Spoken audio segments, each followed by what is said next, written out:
திருச்சிற்றம்பலம். சிவகாமி அம்பியா சமேத ஸ்தம்பரேஸ்வர சுவாமி பதஞ்சலி வியாக்கிரவாத முனிவர் திருவடிகள் சரணம் சரணம்.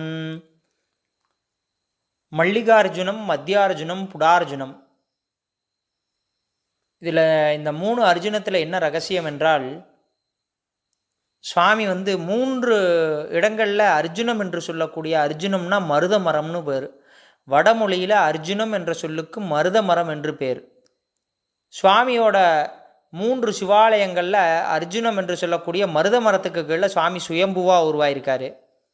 இதில் இன்னொரு ரகசியம் என்னவென்றால், சாமியோட தலைப்பகுதியில் ஒரு அர்ஜுன மரம் இருக்குது, சாமியோட இடைப்பகுதியில் ஒரு அர்ஜுனம் இருக்குது, சாமியோட புடை என்று சொல்லக்கூடிய பாதப்பகுதியில் ஒரு அர்ஜுனம் இருக்குது.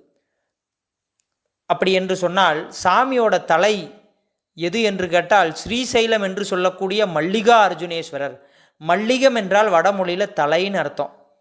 அந்த ஸ்ரீசைலத்தில் தலவிருச்சம் என்பது மருத மரத்துக்கு கீழே சுவாமி அந்த மலை கொழுந்தா ஸ்ரீ பற்பதம், தமிழில் ஸ்ரீ பருப்பதம் என்று சொல்லக்கூடிய ஸ்ரீசைலத்தில் சுவாமி மல்லிகா அர்ஜுனேஸ்வரராக இருக்கார்.